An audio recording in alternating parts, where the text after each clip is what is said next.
So welcome to today's Greater Life CoffeeCast on the topic of health. And today I am recording our CoffeeCast sitting in one of my favourite places in the world.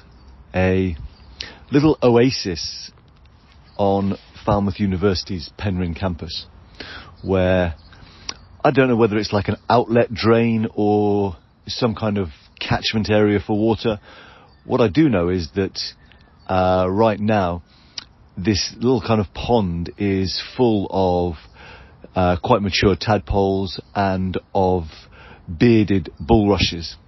And I've just been watching a small bird whose type or genus, I'm afraid, I don't know well enough to be able to tell you whether it certainly wasn't a bluetit or a robin, but I don't know whether it was a chaffinch or any of those other types of bird, but it was about that size. So, but I've been watching it come and collect the fur from the bulrushes and take it off, obviously, to line its nest. And it really got me thinking about the topic of health in terms of self-care. And of course, this is a topic that's grown like immeasurably in terms of popularity and awareness over the last decade or so. And yet as I watched this bird gathering the fur for its nest, the fluff for its nest, it really invited me to consider how well I'm actually doing that. How well am I really tending to my self-care? And part of that question comes in terms of the things I choose to eat, the amount of sleep I choose to go without, actually, if I'm being honest, at times. And most particularly at the moment, in how little I at times show up for my body. And in particular for me, the stretching and flexibility, the mobility aspect of my body.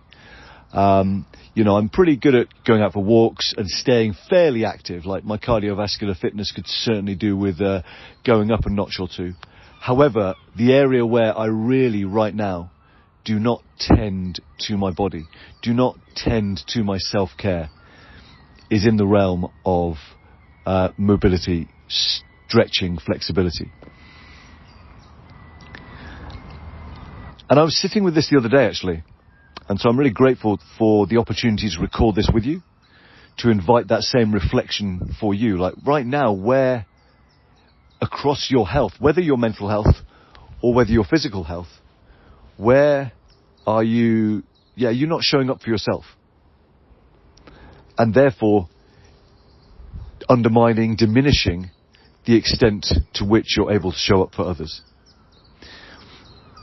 And the clarity that's landed for me over the last few days, that this bird collecting its furry nest has really re-emphasized today, is that for me, and this won't be the case for everyone, but I share it as a principle. For me, the big lever in my life for everything else is my body. For how I show up for my children, how I show up for my business, how I show up for my partner in my relationship, how I show up in terms of the energy I bring to others. All of it will be enhanced for me by actually tending to my body. And I recognize that for years, this has been the area I've shied away from. And I understand why.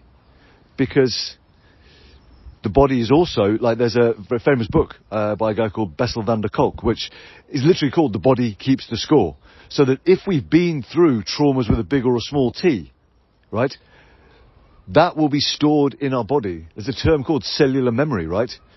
And even as I was on the beach last Saturday, just allowing myself to do some stretching, I could feel underneath the tightness waves of sadness just like primed to be released. And one of the things that's been occurring in my own life is, and I shared this in the Power of Beauty CoffeeCast, yesterday, in fact, the pillar of home, how as I have tended to my emotional self-care, and as I have opened my heart, therefore, to greater sensitivity, to beauty, to the wonders of life more and more, then I'm actually able to feel things at a level that previously wasn't possible.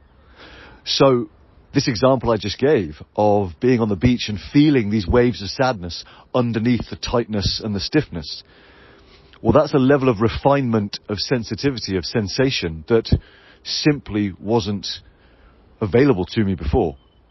And yet, now that I begin to feel it, I recognize and see why I have shied away from caring for my body for so long. Because it may well mean that I have to allow myself to feel some of that sadness that's underneath.